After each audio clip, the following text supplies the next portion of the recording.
बच्चों नमस्कार। SP Shukla educate channel पर आप लोगों का बहुत बहुत स्वागत है। आज का मेरा संदेश यही है कि आप आईएएस पीसीएस की परीक्षा दे रहे हो, कोई भी चीज़ पढ़ो आप न, तो उसको चिंतन जरूर करिए। मतलब हम इसलिए बता रहे हैं ना, हम भी सिविल के बड़े धुरंधर रहे, किंतु कुछ गलतियां हो गई थी। अब मेरा प्रयास रहेगा कि आप लोग ये गलती न करने पाए। रोज प्रतिदिन कोई न कोई संदेश आपको टिप्स हम जरूर देंगे। नोट्स जरूर बनाइए, चिंतन करिए, नोट्स बनाइए, नोट्स रख कर अपने अलग हो करके सोचा करिए उसको। परीक्षा पेपर मिलने पर सब कुछ खत्म हो जाता है, केवल चिंतन किया हुआ मैटर ही रहता है, ये जान लीजिएगा।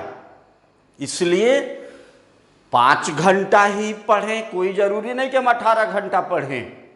5 घंटा ही पढ़ें। जो पढ़ें वो अच्छी तरह से, जो पढ़ें अगले को बोल जाएं, बता जाएं, लिख जाएं। जो एक बार पढ़ें फिर दोबारा न पढ़ना पड़े। कॉन्सेप्चुअल सवाल आ रहा, आज का कॉन्सेप्ट पर आधारित। अगर क्लियर नहीं हो रहा है तो रुक करके उसको क्लियर करिए, तब आगे बढ़िए। चलिए, आज का संदेश मेरा हो गया। अब आगे हम विषय पर, पिछले दिन आपको हम प्राचीन भारत के इतिहास पर एक वीडियो दे चुके हैं। अब हम आपको आज की वीडियो में देख रहे हैं, लिखा हुआ मध्यकालीन भारतीय इतिहास, मेडुअल हिस्ट्री।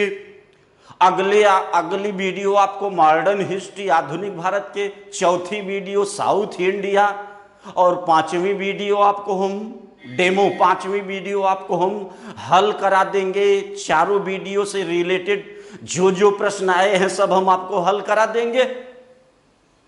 फिर उसके बाद जैसा आप लोग बताना वैसा आगे किया जाएगा।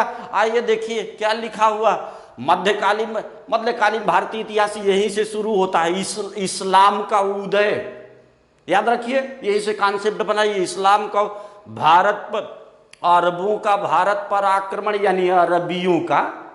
देखना क्या लिखा है, भारत पर मुस्लिम आक्रमण, यहीं से। इसके पहले कहीं मुस्लिम आक्रमण करना, अरे भाई इस्लाम का उदय हो रहा है, कॉन्सेप्ट बनेगा ना, इस्लाम का उदय हो रहा है, इसलिए मुसलमान आक्रमण यहीं से शुरू है। तो पहले आइए हम लोग इस्लाम का उदय देखते हैं। इस्लाम के संस्थापक, लिखिएगा जरूर। 1 घंटे की कस की वीडियो रहेगी। सिविल का बैच है, पीसीएस का बैच है आपका। इस्लाम धर्म के, इस्लाम के संस्थापक नोट कर लीजिए। इस्लाम के संस्थापक मोहम्मद साहब, ये देखिए मोहम्मद साहब का जन्म 570 ईस्वी कहाँ, मक्का में हुआ था। इसी को आप थोड़ा सा इस पर विचार कर लीजिए। मक्का में जन्म हुआ 570। इस्लाम धर्म के संस्थापक थे। मक्का में ही इस्लाम का क्या हुआ था, ये देखिए, मक्का में ही, ये देखिए, मक्का में ही इस्लाम का उदय हुआ था। ये यार देख रहे हो, उदय हुआ था, इस पर ध्यान दीजिएगा, उदय हुआ था। चलिए आगे बढ़ाते हैं। मोहम्मद साहब 600, आगे बढ़ाइए, 622 ईस्वी में कहां से, उठाइए यहां से, मक्का से पहुंच गए, मक्का से चले गए, मदीना चले गए। ये देखिए, आज मक्का से चले गए मदीना, मतलब मक्का त्याग कर 622 मदीना गए। इसी त्याग को किस रूप में स्मरण किया जाता है या स्मृति, इसी को क्या नाम दिया गया, हिजरी संवत। याद रखिए, हिजरी संवत। आपसे कोई पूछा तो आप बता देना कि धर्म के, इस्लाम के संस्थापक मोहम्मद साहब, बड़ा क्लियर हो गया ना। जिस समय मक्का छोड़कर मदीना चले गए थे उसी को हिजरी संवत अब देखिए, अब दूर नहीं जाना है, इस पर देखिए याद करने का तरीका यही है, एक एक पॉइंट को पकड़िए और उसको अपने इतना दमखम रखिए कि उसकी व्याख्या करते चले जाओ। मदीना में ही किसकी रचना हुई थी? ये देखिए, मदीना में ही कुरान की रचना हुई। कुरान की रचना मदीना में, और मदीना में ही ये उपदेश दिए। क्या उपदेश दिए मोहम्मद साहब? कि अल्लाह, लिख लीजिए, उपदेश है इनका, अल्लाह एक है, खुदा एक है, और उसका पैगंबर कौन है? मोहम्मद साहब। देख रहे हैं, खुदा एक और अल्लाह मुझे मतलब मोहम्मद साहब को क्या बनाकर भेजा है? पैगंबर बनाकर भेजा है। ये उपदेश दिए और खुदा को केंद्र में रखकर, अल्लाह को, ये देखिए, खुदा अल्लाह को केंद्र में रखकर मदीना में ही, ये देखिए, मदीना में ही अपने राज्य की क्या किए थे? स्थापना किए थे। राज्य की स्थापना मदीना। आगे बढ़ाइए, आपको क्वेश्चन पूछा गया है, कुरान पर आधारित प्रथम राज्य का नाम बताइए। मिल गया ना? कुरान पर आधारित प्रथम राज्य का नाम मदीना। कौन स्थापित किया था? पैगंबर मोहम्मद साहब। खुदा एक है, पैगंबर बना के मुझे भेजा है। चलिए, और आधारित रहा ये राज्य, और कठिनाइयों और परिश्रम का सामना करते हुए 63 वर्ष की अवस्था में, ये देखिए, 63 वर्ष की अवस्था में 600 कितने में 632 ईस्वी में पैगंबर मोहम्मद साहब की क्या हो गई थी? मृत्यु हो गई थी। देख रहे हैं ना, यानी इस्लाम का उदय हो चुका है। एक बार हम और सुना दिए कि इस्लाम धर्म के संस्थापक मोहम्मद साहब का जन्म 570 ईस्वी मक्का, किंतु मोहम्मद साहब 622 में मक्का छोड़कर त्याग कर मदीना चले गए। इसी को जो त्याग किए चले गए, इसी को हिजरी संवत के नाम से जाना जाता है। मदीना में ही कुरान की रचना हुई। मदीना में ही ये उपदेश दिए कि अल्लाह एक है, मोहम्मद साहब को पैगंबर बनाकर भेजा है, खुदा को केंद्र में रखकर ये मदीना में ही राज्य की स्थापना किए। और कुरान पर आधारित पहला राज्य मदीना, इस्लाम यहीं पर शुरू हो गया। अब इस्लाम कुरान से आधारित राज्य, ये देख रहे हैं, यही शुरुआत है। कठिनाइयों और परिश्रम का सामना करते हुए 632 में पैगंबर मोहम्मद साहब की मृत्यु हो गई थी।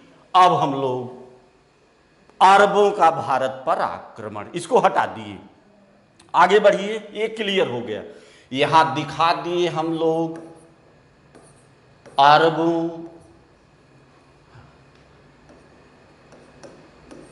का भारत पर आक्रमण, अरबों का भारत पर आक्रमण, ये देखिए। चलिए, मजा आएगी, ध्यान दीजिए। अरबी कह लीजिए, ये पहले आप देख रहे हैं, यही आप ब्रैकेट में लिखे थे ना, दिखा दीजिएगा, भारत पर मुस्लिम आक्रमण।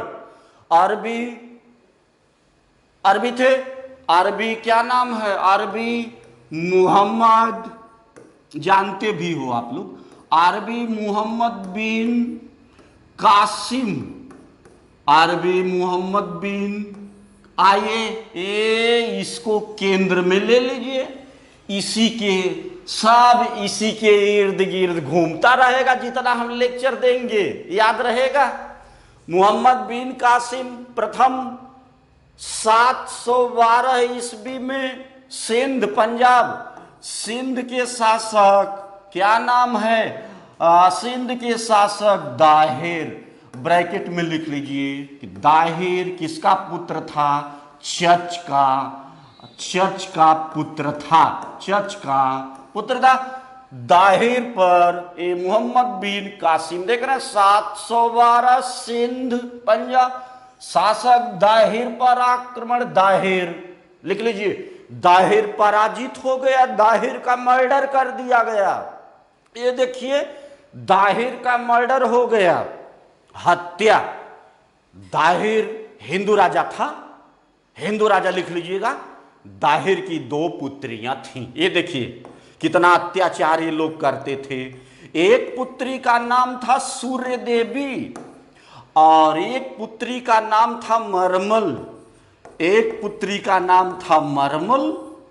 सूर्य देवी और मरमल को मोहम्मद बिन कासिम बंदी बना लिया, बंदी बनाकर ले गया अरब। अरब खलीफा था। खलीफा का मतलब इस्लाम का मालिक, लिख लीजिएगा। ब्रैकेट में दिखा दीजिए, खलीफा का मतलब पूरे विश्व के इस्लाम का मालिक इल्तुतमिश में आएगा। खलीफा क्या नाम है खलीफा का? खलीफा सुलेमान। ये देखिए, खलीफा सुलेमान को उपहार स्वरूप में दोनों दाहिर की दोनों बेटियों को गिफ्ट दिया कि लो सुलेमान खलीफा, मैं गिफ्ट दे रहा हूं, उपहार दे रहा हूं। ले तो लिया उपहार में सूर्य देवी मरमल को, किंतु ये दोनों बेटियां चालाकी कर गईं, शिकायत कर बैठी खलीफा से कि हे खलीफा सुलेमान, सुनो मेरी बात, ये हम लोगों के साथ क्या किया है। पहले ही सतीत्व को नष्ट कर चुका है। जो आप गिफ्ट दे रहा है ना, ये सतीत्व को नष्ट करके, सतीत्व को नष्ट का मतलब सेक्सुअल संबंध इन दोनों के साथ ये पहले ही बना चुका है खलीफा सुलेमान। और नाराज होकर के इसका मर्डर, इसकी मोहम्मद बिन कासिम का मर्डर करा दिया, हत्या करा दिया, खत्म बात। आइए आगे बढ़ाते हैं।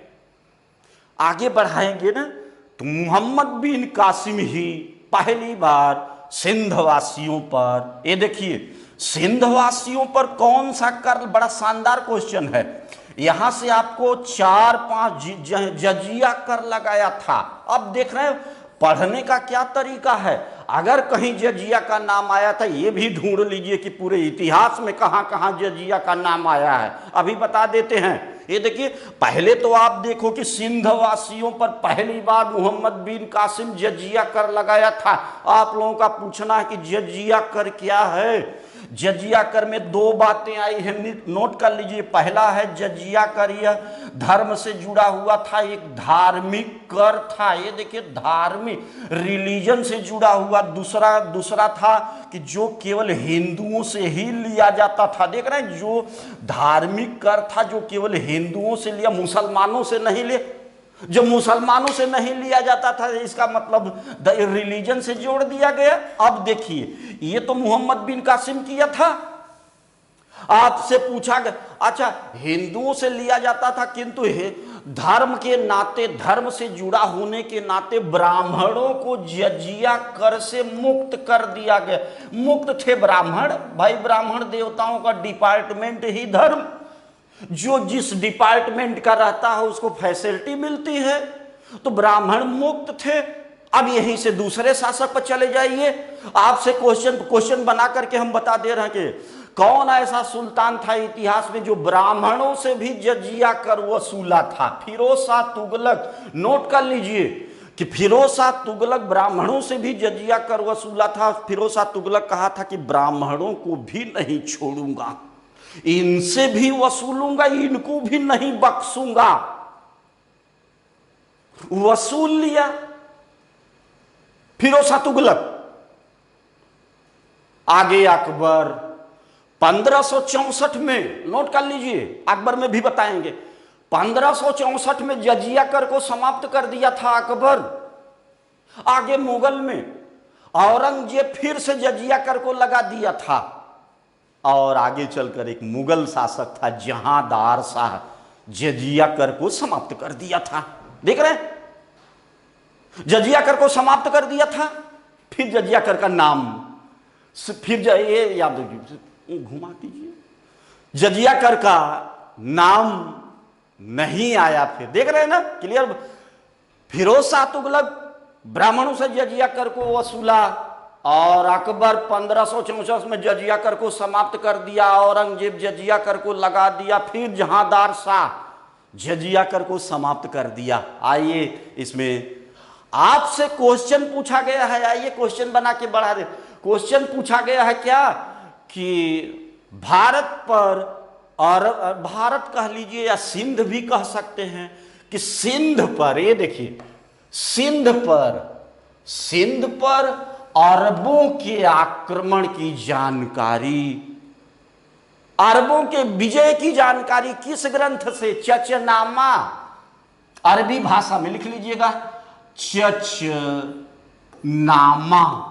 चचनामा नामक ग्रंथ। ये देखिए, इसी को एक और नाम दिया गया है, फतहनामा। ये देखिए, हर लोग नहीं जानते हैं, आपको बता रहा हूं।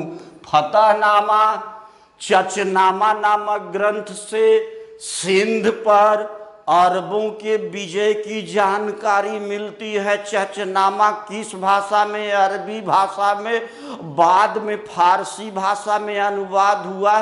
चचनामा के लेखक का नाम नहीं पता, वहीं कहीं अगल बगल लिख लीजिए, अज्ञात लेखक।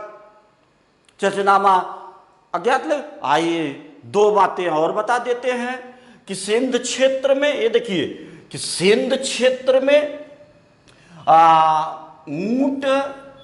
ऊंट तथा सिंध क्षेत्र में ऊंट तथा खजूर का प्रचलन कौन लोग किए थे? क्वेश्चन पूछा गया है, कौन लोग किए थे? तो आप बता देना, अरबी लोग किए थे सिंध क्षेत्र में। क्लियर हो चुका है, सारी बातें हम आपको बता ले गए। ये देखिए, आइए एक बार और इसको रिवीजन कर लेते हैं तो निकल चलते हैं। अच्छा ठीक है, ये देखिए, अरबी पहला आक्रमणकारी अरबी था, मुसलमान था। 712 ईस्वी में सिंध के शासक राजा शासक दाहिर पर आक्रमण किया। दाहिर पराजित हो गया, दाहिर का मर्डर कर दिया गया। दाहिर के दो पुत्री सूर्य देवी मरमल को बंदी बना करके खलीफा सुलेमान को उपहार स्वरूप में गिफ्ट किया, किंतु दोनों शिकायत कर बैठे कि मोहम्मद बिन कासिम पहले ही हम दोनों के साथ सेक्सुअल रिलेशन बना चुका है, इसलिए खलीफा सुलेमान कासिम का मर्डर करा दिया। मोहम्मद बिन कासिम ही पहली बार सिंध वासियों पर जजिया कर लगाया। जजिया कर एक धार्मिक कर था जो हिंदुओं से लिया जाता था, ब्राह्मण मुक्त थे। फिरोज शाह तुगलक जजिया कर ब्राह्मणों से भी वसूला था। सिंध पर अरबों के आक्रमण की जानकारी चचनामा ग्रंथ फतहनामा से मिलता है।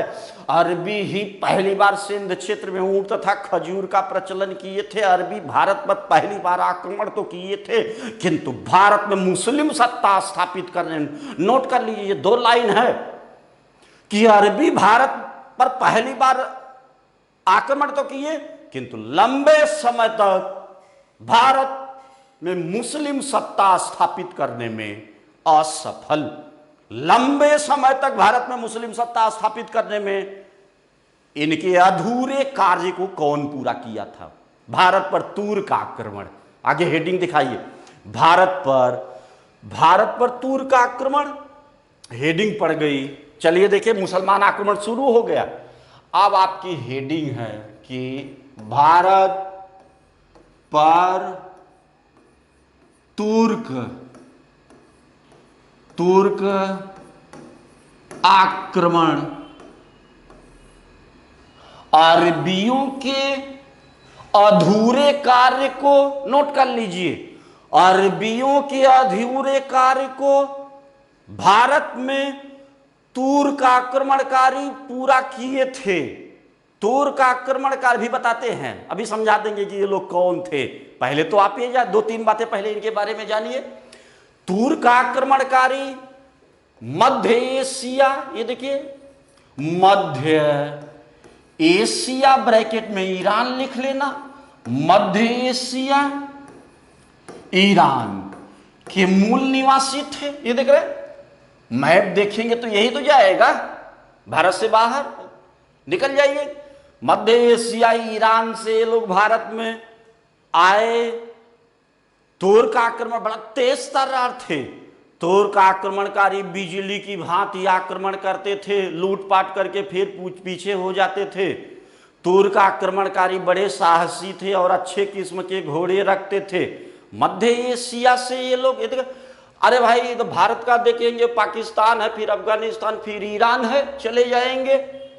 ये लोग आए और भारत में लंबे समय तक किस राज्य की स्थापना की, ये लिख लीजिए, भारत में लंबे समय तक तुर्क राज्य की क्या किए थे, तुर्क राज्य की स्थापना किए थे। बड़ा शानदार क्वेश्चन है कि यही लोग मध्य एशिया ईरान से आए और अरबियों के अधूरे कार्य को पूरा करके बड़ा लंबा, यानी मुस्लिम राज्य की स्थापना लंबे समय तक के लिए, समझिएगा, हम इसीलिए आप समझ सको, भाषा में तोड़ रहे हैं आपको, सरल भाषा में। चलिए, तुर्क आक्रमणकारियों में कौन कौन से, पहला तुर्क आक्रमणकारी महमूद गजनवी, मोहम्मद गोरी, कुतुबुद्दीन ऐबक, बहुत सारे हैं, आएंगे सब। आइए हम लोग निकल चलते हैं कि पहला आक्रमणकारी, हेडिंग दिखा लीजिए, ये देखिए, महमूद गजनवी। महमूद गजनवी का समय क्या है? 998 से 1030 ईस्वी। ये महमूद गजनवी और मोहम्मद गोरी, ये दोनों लुटेरे थे। भारत, सुन लीजिएगा, भारत की गद्दी पर कभी नहीं बैठे, लुटेरे थे, लूटे पाटे और चले गए। ये गजनी के गद्दी पर, ये देखिए, आप देखोगे ना तो बॉर्डर है ईरान में, भारत और ईरान का बॉर्डर। ये गजनी 998 में गजनी का शासक बना था, भारत का शासक नहीं। 1030 में मृत्यु हो गई थी। आइए महमूद के बारे में हम 4-5 बातें थोड़ा बता करके, जो आया हुआ तब हम इसको क्रम से लेके चल रहे हैं। आपसे कई बार क्वेश्चन पूछा गया है कि उस प्रथम शासक का नाम बताइए जो दुनिया का पहला शासक कौन था जो सुल्तान की उपाधि धारण किया था। देख रहे हैं, नोट कर लीजिए, दुनिया का पहला शासक यही था जो, बड़ा शानदार क्वेश्चन है, सुल्तान की उपाधि धारण किया था। सुल्तान की, इसके पहले कहीं सुल्तान, यही से सुल्तान की परंपरा चल गई, किंतु अपने सिक्कों पर सुल्तान नहीं अंकित, अमीर महमूद। ये देखिए, नोट कर लीजिए, सिक्कों पर सुल्तान का नाम नहीं आ रहा, अमीर महमूद अंकित कराया था। ठीक, ये तो नोट कर लीजिए। भारत में जब ये आया था, अभी बता रहे हैं इसकी हिस्ट्री, कि पूछा गया है क्वेश्चन कि भारत का एकमात्र हिंदू राजा चंदेल वंश का कौन राजा था जो अकेले महमूद गजनवी का विरोध किया, प्रतिरोध किया, और जितने राजा थे सब नतमस्तक हो गए। एकमात्र राजा चंदेल वंश का हिंदू राजा, उसका नाम लिख लीजिए, बड़ा शानदार क्वेश्चन है, विद्याधर था। यही हिंदू राजा विद्याधर प्रतिरोध किया था, विरोध किया था। और आपसे पूछा गया कि महमूद का दरबारी इतिहासकार कौन था? महमूद का दरबारी इतिहासकार उतबी का प्रसिद्ध प्रसिद्ध ग्रंथ है किताब, ये देखिए, किताब उल यामिनी। नोट कर लीजिए, किताबुल यामिनी, किताबुल यामिनी। इसका प्रसिद्ध एक और था, तारीख यामिनी। ये देखिए, इसको भी नोट कर लीजिए। इसका था तारिक यामिनी, यामिनी, ये प्रसिद्ध तारीख है मैन। अच्छा ठीक है, आगे बढ़ा देते हैं। किताबुल यामिनी, तारीख यामिनी, ये इसका प्रसिद्ध ग्रंथ था, इतिहासकार था। फिर देखेंगे पूछा गया है कि संस्कृत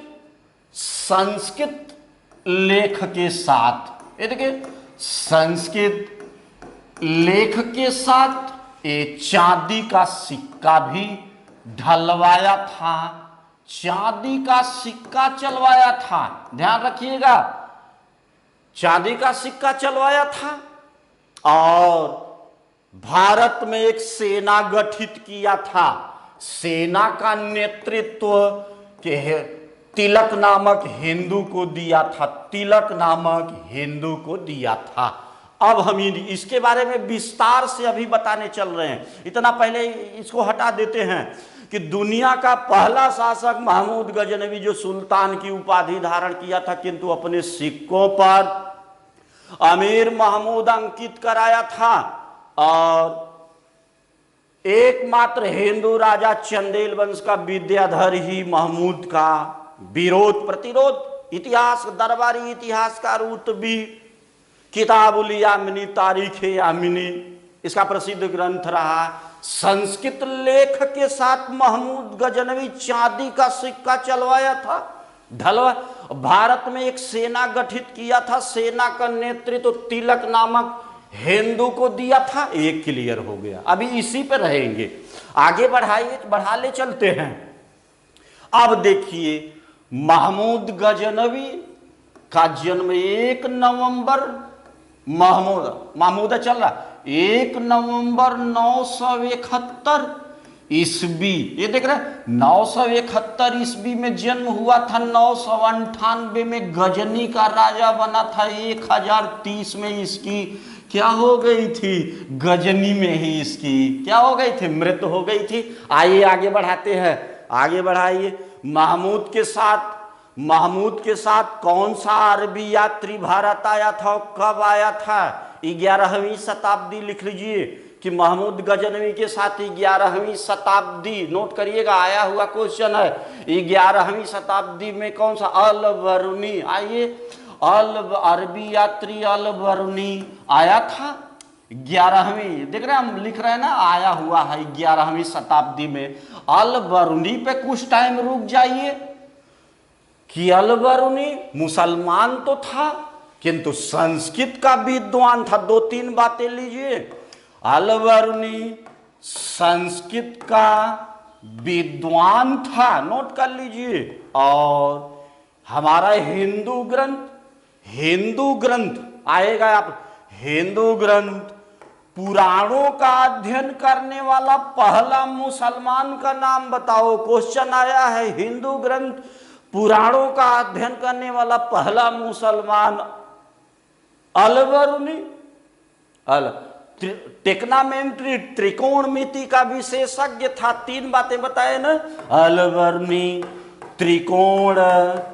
त्रिकोणमिति का विशेषज्ञ था, त्रिकोणमिति का विशेष। देख रहे हैं, ये क्वेश्चन आपका क्लियर हुआ। और इसकी एक बड़ी प्रसिद्ध पुस्तक है, पुस्तक का नाम क्या है? किताबुल हिंद। ये देखिए, किताबुल हिंद।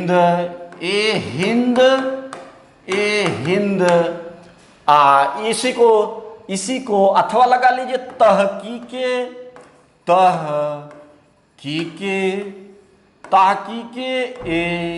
हिंद, ये इसकी बड़ी प्रसिद्ध है। ये देख रहे प्रसिद्ध है, प्रसिद्ध पुस्तक थी। पुस्तक से क्या जानकारी मिल रही है, नोट कर लीजिए, नोट करिए आप कि इस पुस्तक से क्या जानकारी मिल रही है। इस पुस्तक से उस समय के तत्कालीन भारत के क्या सामाजिक और सांस्कृतिक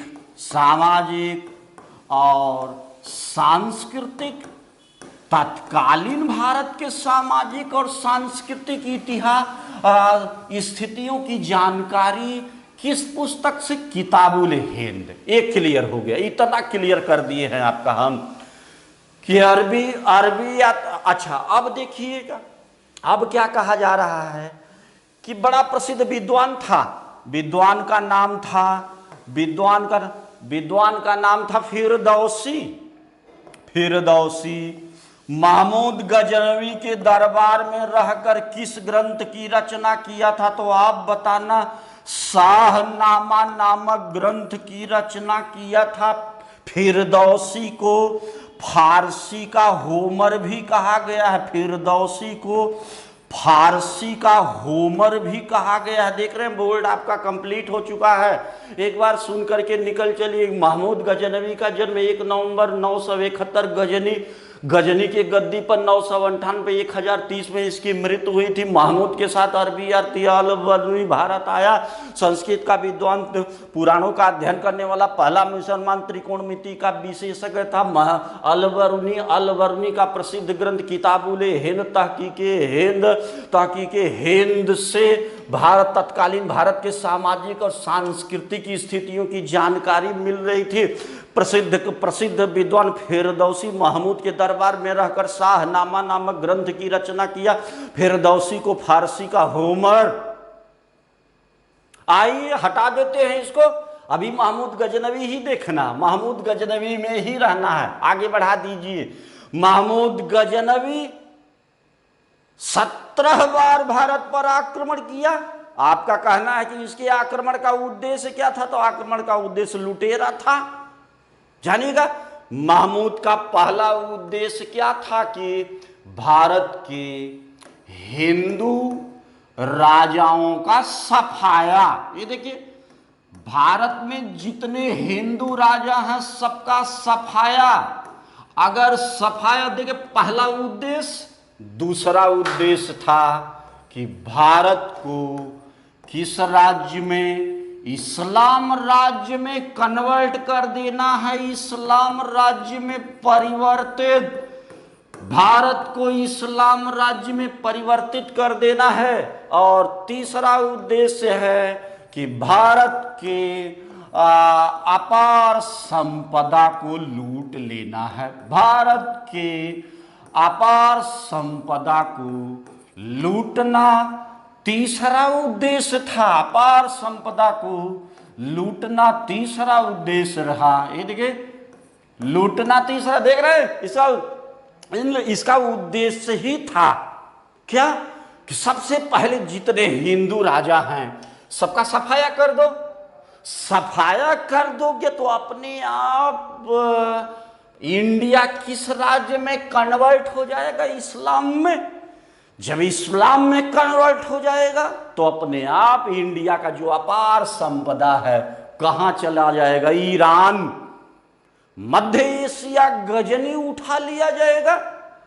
अब देखिएगा कि इसी उद्देश्य से, मिला दीजिए, महमूद गजनवी 1000 से लेकर, ध्यान दिए, 1027 तक लगातार भारत पर कितने बार आक्रमण किया था? लगातार भारत पर 17 बार आक्रमण किया।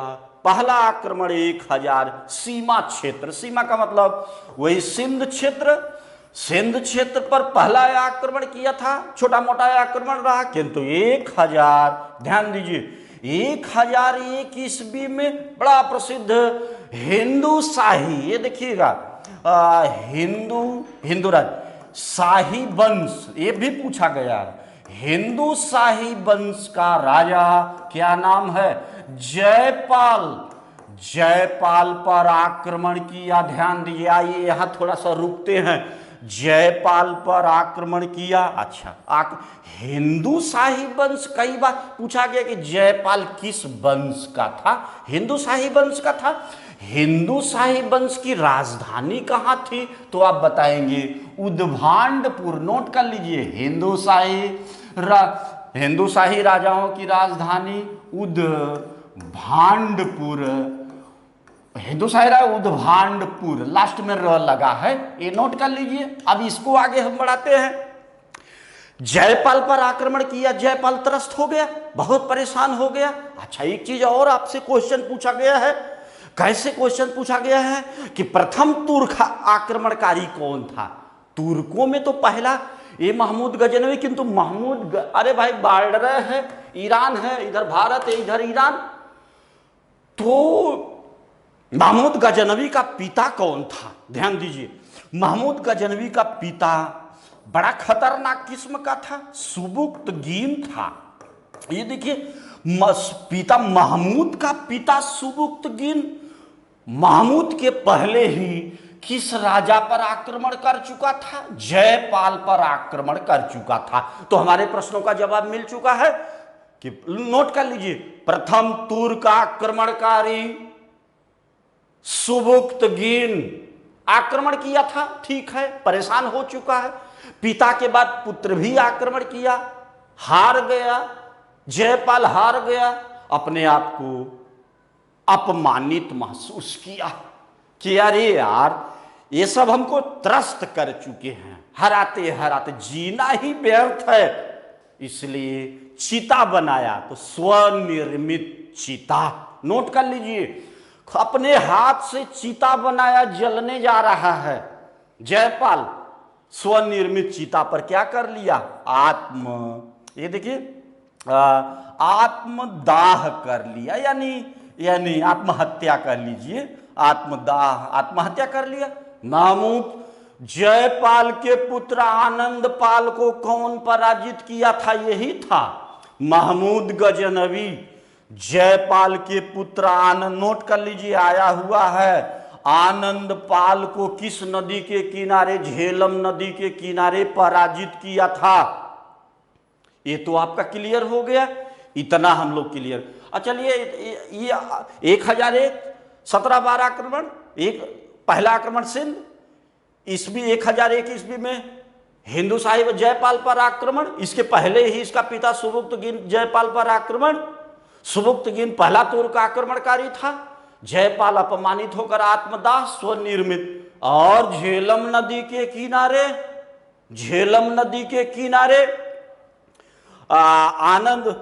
जयपाल के पुत्र आनंदपाल को महमूद गजनवी पराजित किया था। 16वां आक्रमण इसका बड़ा महत्वपूर्ण है। महमूद गजनवी का 16वां आक्रमण आपका है क्या, 1025, ये देखिए 1025 गुजरात के सोमनाथ, ये देखिए गुजरात के सोमनाथ मंदिर पर आक्रमण किया। यह मंदिर पहले से ही, नोट कर लीजिए, अपार धन दौलत सोना चांदी के लिए जाना जाता था, लुटेरा था। अपार धन दौलत सोना चांदी लूटने के उद्देश्य से आक्रमण। यहां का शासक भीमदेव, नोट कर लीजिए कि गुजरात भीमदेव भाग खड़ा हुआ, खूब लूटा, मंदिर को मन भर करके लूटा, सब सोना चांदी हीरा जवाहरात बटोर लिया। जब बटोर देख रहा कि भगवान शिव का, अच्छा इसी आक्रमण के समय 50,000, तो दरवाजा खोल दे, 50,000, ये देखिए इसी आक्रमण के समय 50,000 हिंदुओं का मर्डर करा दिया था। 50,000 हिंदू, नोट करिए, 50,000 हिंदुओं का मर्डर करा के, उजाला आएगा, मर्डर कराकर क्या, कौन सा नारा दिया था, जिहाद का नारा। ये देखिए जिहाद, पहली बार यही है ना, जिहाद का नारा दिया था। जिहाद का मतलब इस्लाम के ब्रैकेट में लिख लीजिए, जिहाद का मतलब है इस्लाम के रक्षा के लिए धर्म युद्ध। नोट कर लीजिए, कभी कभी लोग पूछते रहते हैं कि जिहाद का मतलब बताइए, तो लिखिए, अभी समझा देते हैं इसको। क्या है कि इसे लोग पूछे कि 50 लोगों ने प्रश्न उठाया कि 50,000 हिंदुओं का क्यों मर्डर किया, तो ये कहा कि मर्डर मैं अपने लिए नहीं कहा, मेरे कुरान में जिहाद का नारा है, मैं किसके रक्षा के लिए, ये देख रहे हैं, इस्लाम के रक्षा के लिए धर्म मर्डर कराया हूं, इसलिए इसको कौन सा युद्ध संज्ञा दी जानी, धर्म युद्ध। हमारे यहां भी महाभारत रामायण का युद्ध हुआ है ना, धर्म युद्ध की संज्ञा दी गई। तो आप नोट रखिए। जी हाँ, और अपना नाम बदल कर, अच्छा अब देखिए नाम बदलकर क्या रख लिया, नाम बदलकर बुत सिकन रख लिया। अच्छा क्वेश्चन है, सब लोग नहीं जानते हैं, आप लोगों को हम बता दे रहे हैं। बुत सिकन नाम रख लिया। बुत सिकन का मतलब अगर जानना चाहते हो तो मूर्ति भंजक, इसका मतलब है, ब्रैकेट में लिख लीजिए, मूर्ति भंजक। कभी क्वेश्चन आ गया तो आप लीड कर जाएंगे। हर लोग इसको नहीं जानते हैं। बुत सिकन भले नाम जानते, मूर्ति भंजक कैसे हो रहा है ये देखिए। मंदिरों के मूर्तियों को तोड़वाया था भगवान शिव। सोमनाथ के मंदिर 16वां आक्रमण था, नोट कर लीजिएगा। भगवान शिव के लिंग को देखा कि अरे यार ये तो लिंग भगवान शिव का, ये सब बड़ा परम भक्त हैं, शिव के लिंग की पूजा करते हैं। बिना आधार का लिंग लगा हुआ, लिंग को उतरवाया और लिंग को टुकड़े टुकड़े टुकड़े करवा दिया। देख रहे हैं, मूर्ति भंजक। क्लियर हो गए ना, भूत सिकन नाम रखा, मूर्ति भंजक। अब आप देखेंगे अपार धन दौलत 1025 की घटना है, लेकर जा रहा है। ये देखिए यहां से मान लीजिए यहां गुजरात जा रहा है, बीच में खोखर जाट, ये देखिए खोखर जिसको आप लोग जाट कहते हैं, आज भी है, जाट लोग हैं ना हरियाणा पंजाब, हरियाणा अपने मेरठ और साइड में भी जाट हैं, तो जाट को ही खोखर। खोखर महमूद गजनवी को रोकने का प्रयास किए कि महमूद गजनवी अपार धन दौलत हीरा जवाहरात को लेकर नहीं जाने दूंगा। रास्ते में जाट लोग, खोखर लोग महमूद के साथ छेड़छाड़। महमूद कहा कि खोखरों जाटों, अगर महमूद बचकर निकल गया गजनी, ईरान मध्य एशिया निकल गया, धन दौलत रख लिया, तो तुम खोखरों की खबर लेने फिर महमूद आएगा इंडिया।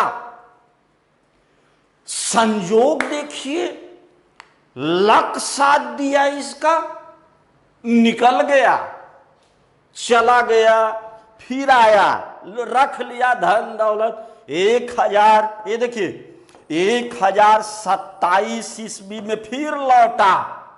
किसको पराजित किया?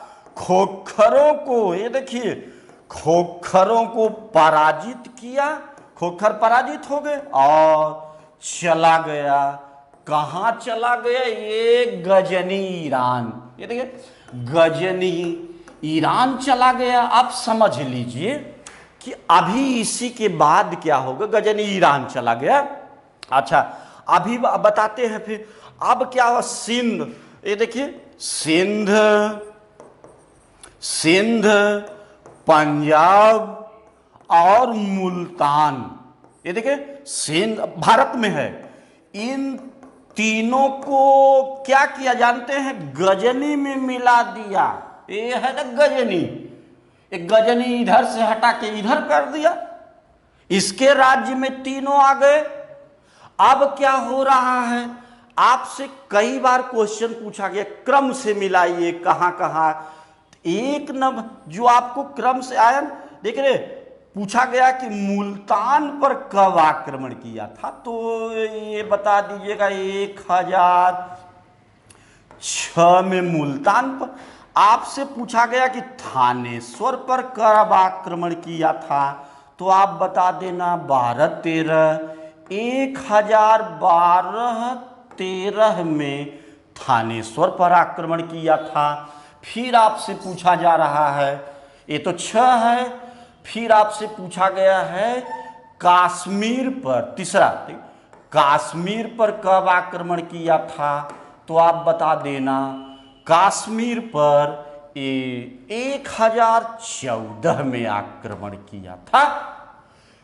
फिर आपसे पूछा गया है मथुरा पर कब आक्रमण किया था, तो 1016 में मथुरा पर फिर आपसे कई बार कन्नौज पर, ये देखिए कन्नौज पर कब आक्रमण किया, 1028 1028 क्लियर रखिएगा। 1028 कन्नौज पर आक्रमण किया था, मिला लिया। अच्छा, एक बार इसको रिवीजन करा देते हैं। 25 तो क्लियर हो गया, सोमनाथ के मंदिर पर आक्रमण किया, वहां का शासक भीमदेव भाग खड़ा हुआ, खूब लूटा पाटा लेकर चला गया। 50,000 हिंदुओं का मर्डर, जिहाद का नारा। 1027 में अंतिम आक्रमण, खोखरों को पराजित, गजनी चला गया। सिंध, पंजाब, मुल्तान को गजनी में, थानेश्वर, मुल्तान पर आक्रमण 1006, नोट कर लीजिए। थानेश्वर पर आक्रमण 1012-13 और काश्मीर पर आक्रमण 1014, मथुरा पर आक्रमण 1016, कन्नौज पर आक्रमण 1028। इतना याद रखिए, इसको हम हटा लेते हैं। अब यहां आया है, ये देखिए ना, बॉर्डर है गजनी। गजनी में आया तो है, सबको हरा और आकर के गजनी में आ गए। इधर भारत है, देख रहे, ये ईरान गजनी। अभी आपको आएगा, ये देखिए क्या नाम आएगा कि अभी हम लेकर के आ रहे हैं मुहम्मद गोरी। इसका समय 1173 से 1206। 1030 ईस्वी में, थोड़ा समझना है कॉन्सेप्ट पर, महमूद की गजनी में मृत्यु हुई थी। आप लोगों का पूछना है कि सर 1030 में जब महमूद की मृत्यु हुई है तो बीच में ब्रेक कैसे हो गया? ये देखिए 1173 और 1030 दोनों के बीच कोई नहीं। आपका पूछना है कि ब्रेक क्यों हुआ, तो ब्रेक को समझ लीजिए। जब 1030 में मृत्यु हुई है ना, तो हुआ क्या था कि 1030 से लेकर के 1173 ये गजनी की गद्दी पर 15 सुल्तान बैठे थे। 15 सुल्तान बैठे थे। 15 सुल्तानों में से कोई भारत नहीं आया। ध्यान दीजिए, ये जो 15 बैठे थे, ये जो समय है ना 31 से 73, इसमें से 15 में से कोई भारत नहीं आया, गजनी ही रह गए।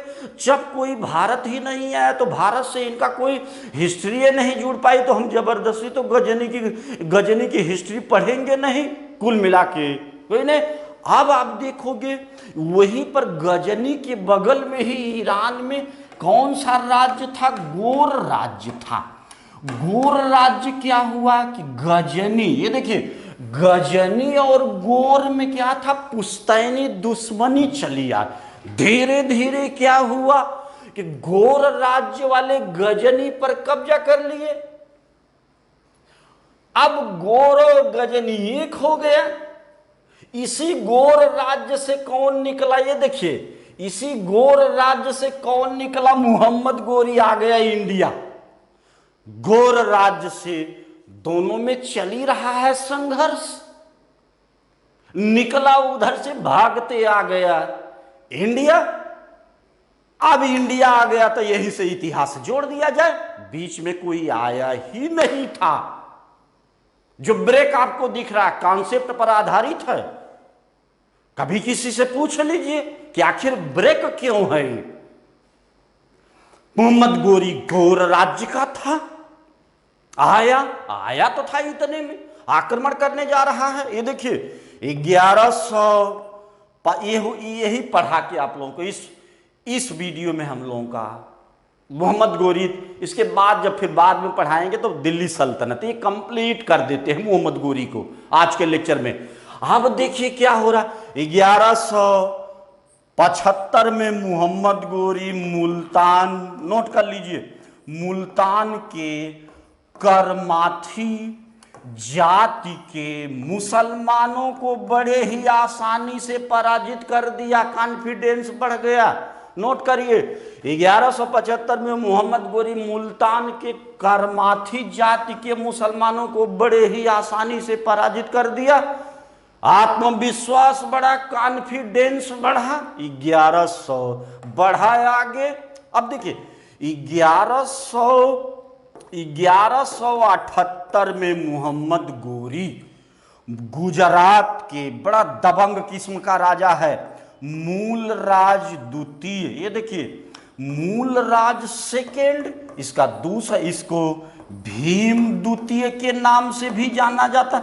मूलराज द्वितीय, भीम द्वितीय पर आक्रमण किया मोहम्मद गोरी गुजरात के, किंतु भीम द्वितीय अपने नाम के अनुसार काम किया। मूलराज द्वितीय मोहम्मद गोरी को पछाड़ दिया। मोहम्मद गोरी की इंडिया में पहली पराजय, नोट कर लीजिए। हाँ, मोहम्मद गोरी हार तो गया किंतु विश्वास नहीं टूटा। कहा कि गुजरात से हटकर चलो पंजाब की तरफ आते हैं, जहां छोटे छोटे राजा हैं जिनको दबाया जा सकता है। आया, भगा नहीं, धीरे धीरे पूरे पंजाब पर। ये देख रहे, उस समय तो हमारा भारत छोटे छोटे टुकड़ों में बटा हुआ था, सब अपने को नरेंद्र मोदी मानते थे, राजनीतिक एकता नहीं थी, एक सूत्र में भारत नहीं बंधा हुआ था। चंद्रगुप्त मौर्य बांधेगा, पढ़ाया गया एंसेंट में। जब संपूर्ण भारत पर इसका अधिकार हो गया ना, तो आप देखोगे राजस्थान अजमेर का राजा था, क्या नाम था, राजा, नोट कर, राजस्थान अजमेर के राजा पृथ्वीराज चौहान। पृथ्वीराज, ये देखिए पृथ्वीराज चौहान नोट कर लीजिए, या पृथ्वीराज तृतीय। राय पिथौरा भी कहा जाता था इसे। पृथ्वी अजमेर का राजा था। राज क्षेत्र टकराने लगा, दोनों राज क्षेत्र टकराने लगा। अब जब राज क्षेत्र टकराने लगा तो दोनों के बीच दो महत्वपूर्ण युद्ध हुआ था। तराइन का प्रथम युद्ध 1191, तराइन का द्वितीय युद्ध 1100। आइए चलते हैं, ये देखिए 1191 में पृथ्वीराज चौहान और गोरी के बीच, गोरी मतलब मोहम्मद गोरी के बीच भिड़ंत हुई थी, किंतु इस युद्ध में मोहम्मद गोरी पराजित हो गया। तराइन कौन सा, इसको नोट के 1100। तराइन का फर्स्ट युद्ध कब हुआ था, 1191, पृथ्वीराज चौहान मोहम्मद गोरी के बीच। ये देख रहे, पृथ्वीराज चौहान मोहम्मद गोरी के बीच। पृथ्वीराज गोरी पराजित हो गया, अपमानित महसूस किया और चला गया कहां, गजनी चला गया। गजनी गया तो मौन होकर बैठा नहीं, बल्कि 1 वर्ष बड़े ही सजगता सतर्कता से युद्ध की तैयारी किया। 1 वर्ष बाद 1,20,000, बता दे रहे हैं, इसको लिखिएगा, बता 1,20,000 घोड़े की सेना लेकर फिर भारत के लिए कूच कर दिया। इधर क्या हुआ था, इधर पृथ्वीराज चौहान गलती कर गया था। गलती ये कर गया था, कन्नौज का राजा जयचंद की पुत्री का क्या नाम था, जयचंद की पुत्री संजोगिता का अपहरण कर लिया था। हालांकि संजोगिता और चौहान दोनों में प्रेम था, अपहरण करना एक दिखावा था। जयचंद अवसर के तलाश में था, जयचंद अवसर के तलाश में था। और जयचंद जब पहुंचा है, भारत पहुंचा, तो जयचंद मोहम्मद गोरी को सपोर्ट करने का वादा कर दिया। हालांकि वादा नहीं पूरा कर पाया था, इसीलिए चंदावर का युद्ध दोनों में होगा, जयचंद और मोहम्मद गोरी के बीच। अब देखिए जयचंद, अब 1192 में क्या हो रहा है, तो आया 1,20,000 घोड़े की सेना लेकर के मोहम्मद गोरी फिर भारत आ गया।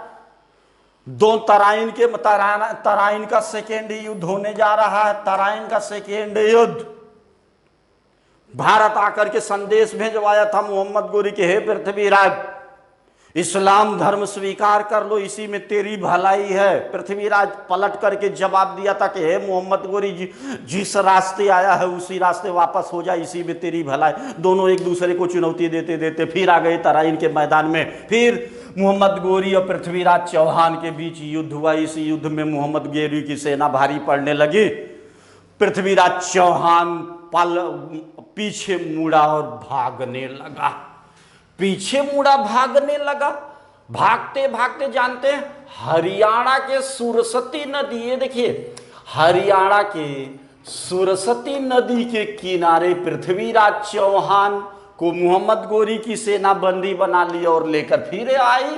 कुछ दिन बाद राजद्रोह का आरोप लगा करके पृथ्वीराज चौहान का मर्डर कर दिया गया, हत्या कर दी गई। इस युद्ध का परिणाम, तराइन के द्वितीय युद्ध का परिणाम मोहम्मद गोरी के पक्ष में गया। मोहम्मद गोरी का कोई पुत्र नहीं था, अपने विश्वासी गुलाम खरीदा था। क्या नाम था? कुतुबुद्दीन ऐबक। कुतुबुद्दीन ऐबक को भारत की शासन सत्ता सौंप करके चला गया गजनी। 2 साल बाद याद आया कि भारत का कोई राजा था जो वादा किया था, जयचंद, सपोर्ट करने का वादा किया था, किंतु सपोर्ट किया नहीं था, इसलिए उसकी खबर लेने चलो इंडिया। आ गया 2 साल बाद, इसी 92 में, तो 1194 देख रहे हैं, 1194 में चंदावर का युद्ध, ये देखिए उत्तर प्रदेश कन्नौज, चंदावर का युद्ध किसके जयचंद और गोरी के बीच युद्ध लड़ा गया था, किंतु जयचंद पराजित हो गया। 1194 की घटना है। फिर पराजित और राजित करके देखा, फिर चला गया 1100, फिर गजनी चला गया। देख रहे हैं, लग रहा है जैसे सिविल लाइन चौक हुआ है कि जब चाह रहा है आ रहा है, जा रहा है। अच्छा ठीक है, 1194 में चला गया, फिर अब रह गया 1205। ये देखिए 1205, अब मौत आ चुकी है। इंडिया से यमराज पहुंच गए गजनी के, मोहम्मद गोरी की चल अभी इंडिया। देख रहे हैं, इसके बुद्धि पर पर्दा पड़ रहा है, मरना है इंडिया में। यमराज जी लेके आ गए। 1205 में जब आया है तो खोखरों को पराजित किया। ये देखिए वही जाट है जो आप पढ़ के आए, खोखरों जाटों को पराजित किया। जाट तो पराजित हो गए, किंतु इनके मन में कसक थी, चुभन थी कि गोरी भले पराजित कर दिए हो, किंतु हम अवसर के तलाश में बैठ रहे हैं। ये कह रहे हैं चलो गजनी देखते हैं किस रास्ते गजनी जाते हो, जिस रास्ते तू गोरी गजनी जाएगा उसी रास्ते तेरा मर्डर किया जाएगा। अरे भाई, कोई किसी का मर्डर करने के लिए बैठा हो तो कब तक आप उससे बचोगे? वही हाल इसके साथ हुई। सब कुछ ठीक ठाक करके 1206, ये देखिए 1206 में जा रहा है गजनी। 1206 में गजनी जा रहा है। यही सिंध नदी है, सिंधु नदी के किनारे मोहम्मद गोरी क्या किया कि एक शाम नमाज पढ़ने, ये देखिए एक शाम नमाज पढ़ने बैठा। नमाज वाली स्थिति जानिएगा क्या है कि नमाज में तो ये पूरा पोर्शन नीचे चला जाएगा। जब ये पोर्शन सबका नीचे गया है, तब खोखरों ने कहा कि अब इससे अच्छा अवसर नहीं मिलेगा कि सारे लोगों का ऊपर वाला पोर्शन नीचे। धावा बोलो मर्डर, धावा बोल करके, धावा बोले ही गोरी की हत्या कर दी गई। नमाज पढ़ते हो गोरी को दफनाने के लिए गजनी ले जाया गया था। क्लियर हो गया ना? एक क्लियर हो गया, इतना आपका क्लियर हो गया। चलिए इसको हटा, 2-3 क्वेश्चन और बता देंगे आज के लेक्चर में। 1175 देख रहे, मुल्तान के मुसलमानों को पराजित, 1178 में पराजित हो गया था। मूल राजदूती भीमदूती इसको पराजित कर दिया था। 1191 में तराइन का पहला युद्ध, जिसमें पृथ्वीराज चौहान, मतलब 1178 1100 दोनों में गोरी पराजित हो गया था, चला गया था। 1192 में तराइन के युद्ध में पृथ्वीराज चौहान की हत्या और गोरी के पक्ष में युद्ध का 1194 में चंदावर का युद्ध जयचंद और गोरी के बीच। जयचंद पराजित हो गया था, चला गया था। 1206 में आया, खोखरों को पराजित। 1205 में खोखरों, 1206 में जब गजनी जा रहा था तो सिंधु नदी के किनारे नमाज पढ़ते समय एक शाम खोखर मर्डर। ये तो स्थिति हो गई।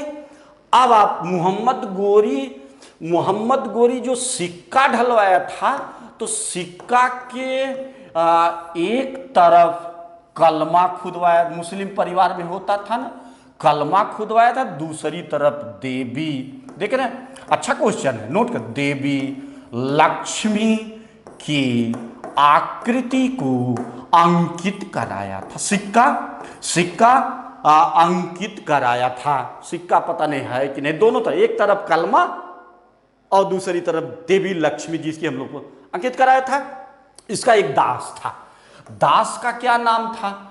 इसका दास था। अच्छा, एक चीज और जान लीजिए कि जब नोट कर लीजिए कि तराइन, आपसे क्वेश्चन पूछा गया है कि तराइन के सेकेंड युद्ध, तराइन के द्वितीय युद्ध के बाद मोहम्मद गोरी किस किस पर कब्जा कर लिया था, यानी तुर्कों का कब्जा दो है। एक दिल्ली पर कब्जा हो गया था तुर्कों का, तुर्क कहिए या मोहम्मद गोरी कहिए, और पूर्वी